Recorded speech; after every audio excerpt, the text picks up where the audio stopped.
But just look at this shot right here. Look at him. It's like as if he's saying, what do you mean guacamole's $2 extra?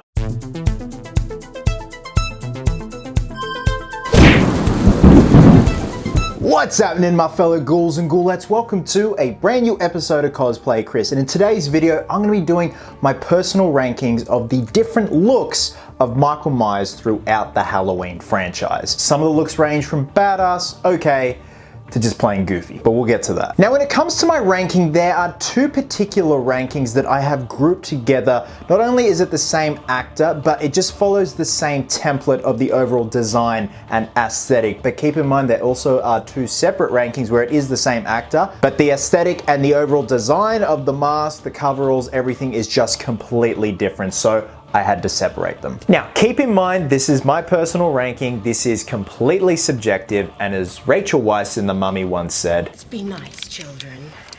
If we're going to play together, we must learn to share."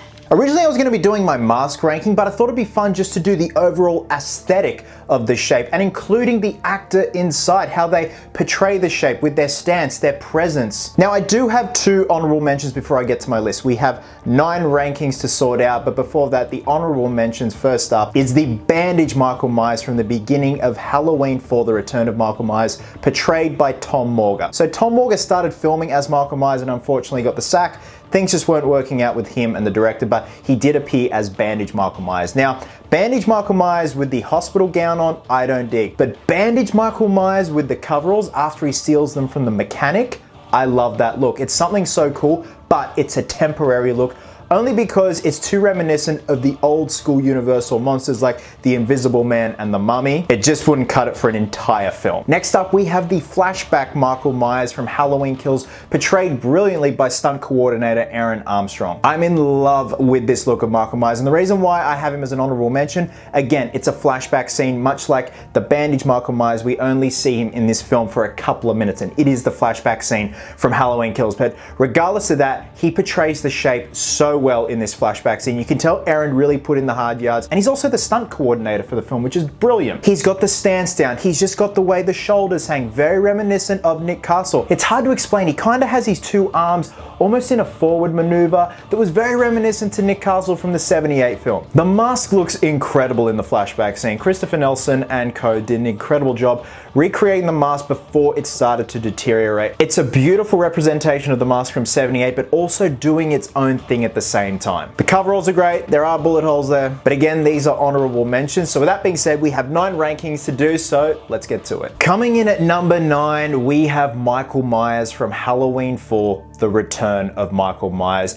now portrayed by George P. Wilbur. So like I said in the honorable mention, Tom Morga was originally playing Michael Myers. He played Bandage Michael Myers. He was then sacked and George P. Wilbur was brought in. And what we have, and you guys know I say this a lot, an accountant looking Michael Myers. A very goofy looking Michael Myers. I've said this for so long, I would love to see what Halloween 4 would be like had they kept the original mask, the original coveralls, brought either Nick Castle, Dick Warlock back, or an actor very similar, a stuntman very similar for that matter. I think that would elevate the film so much more. But what we get is this goofy looking mask. That was a Shatner mask from Don Post Studios. They didn't tear the sideburns off this time around, and the paint is all chunky and flaky, and they've kept the eyebrows there, and it's amazing how that can shift the look of a mask when you remove the sideburns and paint the eyebrows white instead of keeping them the brown. And there's a couple of scenes in the film where we see the pink mask, but that's a completely different story. That's when the crew were working very late at night and they picked up one of the unaltered masks out of the box, out of the trailer, out of the prop trailer. So that was a massive fuck up on their part. But we are talking about the main looking aesthetic of Michael Myers in the film. And George P. Wilbur just kind of trundles around, and at one point he's wearing shoulder pads because he wanted him to look broader, and he just looks like his head is sinking into his shoulders, like his body is engulfing itself. Coming in at number 8 is Michael Myers from Halloween Resurrection, portrayed by Brad Laurie, who I believe is a Canadian stuntman. I remember when Halloween Resurrection was coming out, I was in grade 8 in high school. I was, what, 12 or 13 years old? And it was a big deal. Like, it was the next Halloween movie since H2O, because H2O was a big deal for me. Even though I was a lot younger, I wasn't in my teens when that came out. And I felt if you were a teen when Halloween H2O came out, it was the right age. But with Resurrection, it was more or less when the internet was around, I could get access to photos, trailers, and stuff like that. And Cinema Secrets were recreating the mask that they had made for the film from the same molds. You could get your standard version right up to a special edition deluxe mask. And overall, the aesthetic of Michael Myers in Halloween Resurrection is too clean, too polished, too manufactured, especially when it came to that mask. The mask is very glossy, very shiny. Brad Loree is actually wearing panda eyes under that mask. You can see his eyes.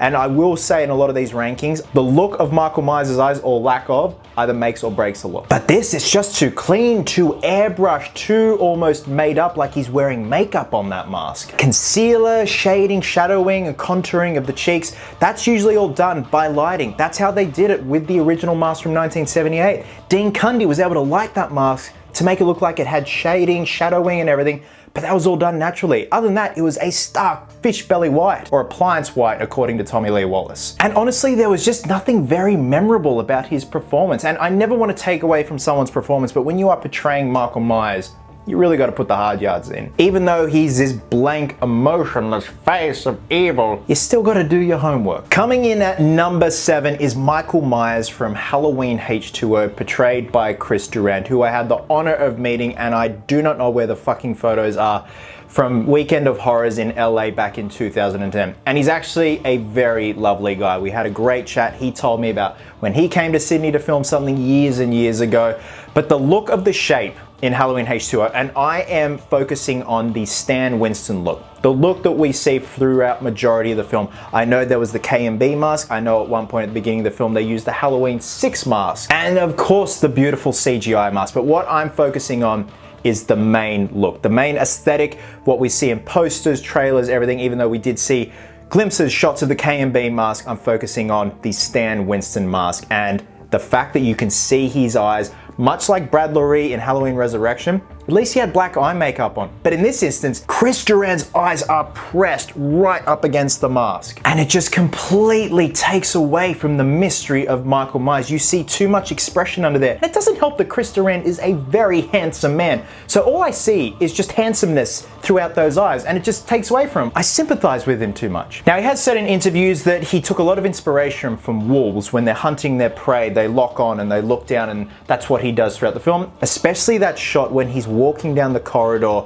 after Laurie, John, and Molly. It's just a bit too over the top. You gotta pull it back a bit, I feel. Now, I mentioned the masks a lot, but also the coveralls do play a big part. And for the most part, the coveralls do look pretty similar, but when you really get into the nitty-gritty stuff, and I will actually link down below in the video description a thread on the michaelmyers.net forum. You do have to be a member. Sign up, it's great info. There is a wonderful thread by the Ghostly Shape who breaks down the exact same make and model coveralls used for all the Myerses, the knives, the masks, the boots, everything. So he's done an incredible job, so I highly recommend checking that out. You can go back and forth while watching this video just to compare notes and compare coveralls. But going back to Chris Durand as Michael Myers in Halloween H2O, just the aesthetic just wasn't there. He's got that electrocuted hair, look like he's just got too much mousse in the hair, and the looking down just gets a little bit old and stale. But for me, it's those eyes. It just does not work. They could have blacked them out with screeners, with stockings, but just look at this shot right here. Look at him. It's like as if he's saying, what do you mean guacamole's $2 extra? Coming in at number 6 is Michael Myers from Halloween 5. Hear me out. Back in the day, I was not a fan at all of the look of Michael Myers from Halloween 5. I thought it was just weird. Really weird. Then I was commissioned by my buddy Alex to do a bust of Michael Myers from Halloween 5. Alex had sculpted the bust, he 3D scanned it, we had it 3D printed, and I did the bust. Alex also managed to track down the same make and model coveralls, the vintage Sears ones, which was really cool. They were weathered, and we made the bust. And through that process, I found a new appreciation for the look of Michael in Halloween 5. Granted, it's odd, it's goofy, it's otherworldly, but I like that. Plus that shot of Michael Myers holding a scythe. A scythe? Scythe. I always get that one mixed up. Holding a scythe. And Don Shanks, who plays Michael Myers, seems like a pretty cool guy, and he seemed to get really into it. He tried to understand the character, and when he met up with the director, and I'm not going to attempt to pronounce his name, he was told to just walk like he walked through water. And he did a fine job, but the look is just so different, otherworldly, bordering on alien-like. And I kind of dig it in that sense by looking at it through that lens. Now, I do know for a fact they did actually put stockings in the eyes, but it's too forward, if that makes sense. Whereas If Don Shanks had the stockings on his eyes, it would follow the contour of his shape and kind of mold to his face, but when you stick them right up against the mask, it kind of ruins the illusion of two bottomless pits for eyes. Coming in at number 5 is Michael Myers from Rob Zombie's Halloween 1 and 2. So this is the first ranking where I've grouped these looks together. Portrayed by Tyler Mane, but also the aesthetic follows very similar, even though by Halloween 2, he is that hobo-looking Myers, the nomad, the wanderer. But I think this is something different, and Rob Zombie dared to be different with this design. This is a big looking Michael Myers, and I do love those heavy ass trucker coveralls that he sports that he acquired from Mr. Big Joe Grizzly. And the mask was so different too. That's the first time we'd seen a Michael Myers mask that had rot going on, and it had a story, it had continuity going. Granted, we see a clean mask at the beginning of the film when Michael first dons it to kill his sister, but then when it's under the floorboards for all those years, picks it up, it's all rotted, and then by Halloween 2, it's half ripped off his face, exposing his face. I'm not a fan of that. This is more or less just going for the aesthetic and also just something a bit jarring and a bit different. Like I said, I'm not a fan of seeing the eyes, let alone half a face. That ruins the illusion. But Tyler Mane did a pretty damn good job. You know, he respected the mythology, but also tried to do something very different. And like I said, the guy is a hulking giant. So if I'm gonna rank these two, I do prefer the Halloween 1 look, but then I also do like his look at the beginning of Halloween 2 in that first sequence in the hospital with Octavia Spencer. Just rotted, blood everywhere. It looks gnarly, but by the time we get to Hobo Myers, it's very different, but it makes sense. He's that wandering nomad. The suit is going to break down, the coverall is going to break down, the jacket, the mask, the latex will rot. It is not being taken care of at all. But because the design is so similar, this is why I ranked these two together. Again, it was something very different, and good on Rob Zombie for trying something different. It was the first time we'd seen a rotting mask that had continuity, that had a story to it. Okay, we're on the home stretch, ghouls and ghoulettes. This is the top 4 now. Now coming in at number 4 is Michael Myers from Halloween 6. Portrayed by George P. Wilbur. George P. Wilbur returned once again.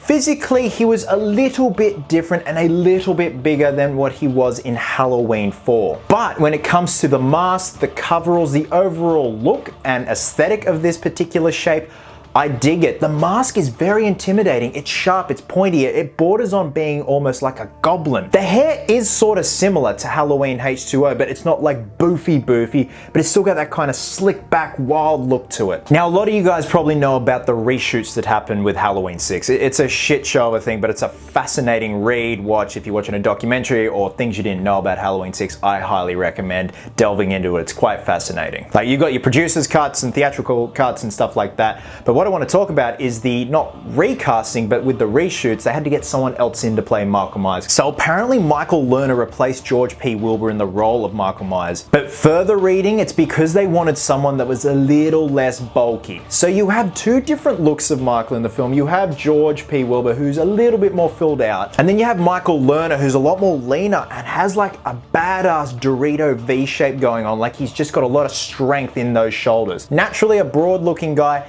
very intimidating. This Michael is intimidating. This Michael is fast and brutal. Granted, he's in a shit show of a film, and his physical appearance in terms of what's under the costume changes a bit throughout the film.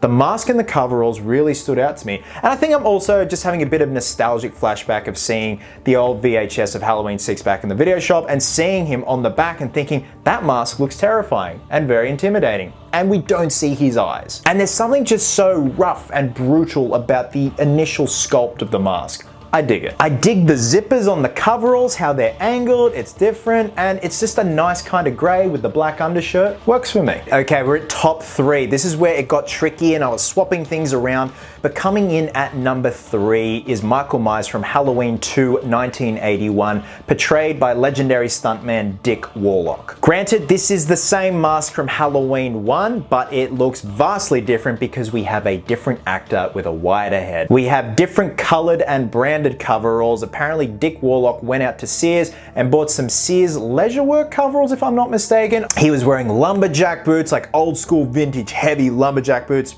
And the way his head fills that mask, I like it. Much like the Halloween 5 mask, it's just something alien-like and just kind of disturbing and odd, and the way it's lit in the darkness when he emerges from the darkness to needle that nurse in the head is so beautiful. We do see a little bit too much of Dick Warlock's eyes, and his portrayal of the Shape has gone down as very robotic. I try to look past it. Again, he's just trying to do the best with what he was given. From memory, watching interviews with him, he wasn't a fan of Nick Castle's approach to the Shape. I don't know, this is what I'm just going off on the top of my head, but I do remember him saying, I wasn't a fan of what Nick did, so I did my own thing. Kudos to you, Mr. Warlock, but at the same time, if this is supposed to be taking place in the same night, you need a bit of continuity. My only gripe, and it's like the tiniest gripe ever, but this is why I've got him placed so high on the list, because I think he's a great Michael Myers, and the look is great, is the Harry high pants. Again, this is such a pissy little complaint that the hems on the bottoms of those coveralls ride way too high, and it's kind of just a bit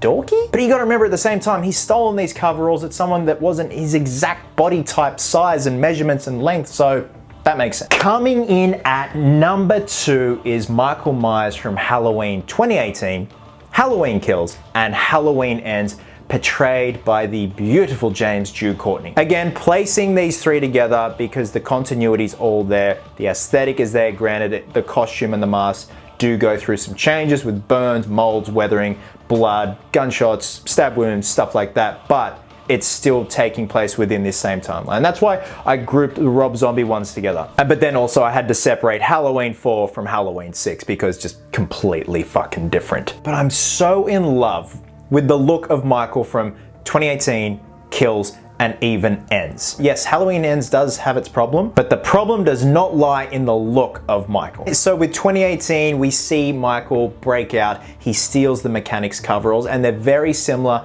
to the coveralls from Halloween 1978, and obviously they're completely different brands. I do believe the original 78 coveralls were Sears Leisure Work coveralls, and the David Gordon Green trilogy used Workrite coveralls. But the coveralls, the mask, the shit the mask goes through, the shit the coveralls go through are just so badass to see that transition from pretty dirty to absolutely disgusting, moldy, and smelly.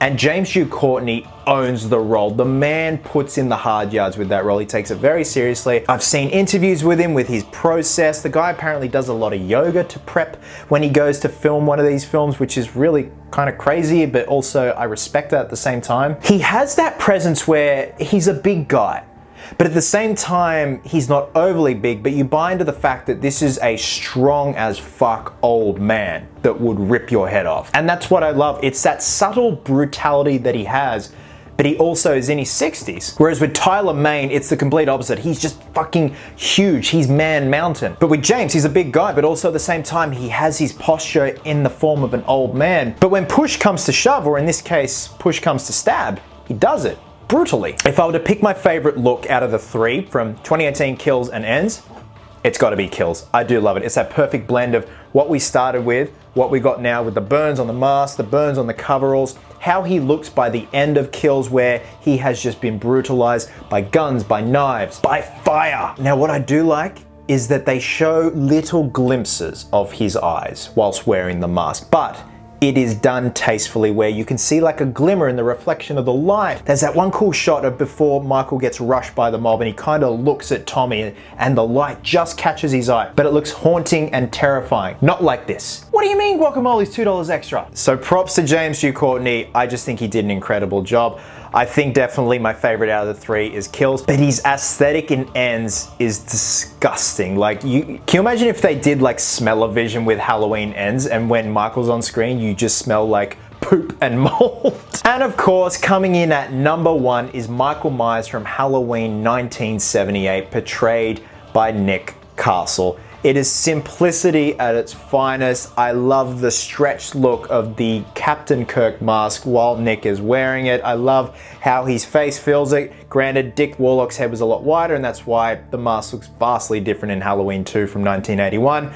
But Nick just nailed it. I love the fact that Nick and John Carpenter just did it on a whim. They're two mates, and John Carpenter was essentially like, yo, just walk over there, walk from point A to point B, and Nick's like, aye, aye, Captain. And they fucking got lightning in a bottle. And like I was mentioning, how lighting is so crucial for lighting these masks, and also lighting the costume, the coveralls, and just the way the actor, with their stance and whatnot, their posture, Nick nailed it. He had nothing to go off, and you've got Dean Cundy's incredible cinematography, and the lighting was so on point, the way the mask was lit, and it's got all the shadings, the cheek sags, the lip, the chin, everything looks beautiful. And very rarely do we get a little glimpse of his eyes, like next to nothing. Even in daylight, like the odd behind the scenes photo, you're gonna see his eyes, like that one classic shot of him with the knitting needle and he kind of looks cross-eyed. But in the final cut of the film, you don't see that. You just see the shape. You just see two empty voids there, and I love that. Coveralls, great. Boots, great. Apparently the boots are old school jungle Vietnam boots.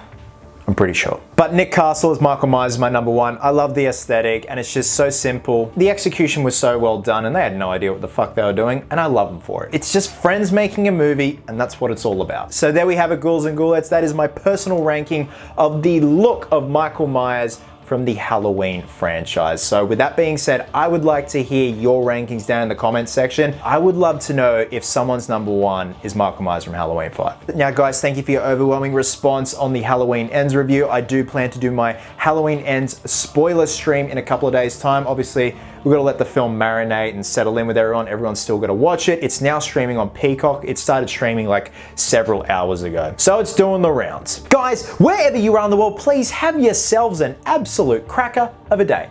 I hope you're well. Hope you're happy. Be merry, be silly. And until next time, ghouls and ghoulettes, please always remember, cosplayers do it best.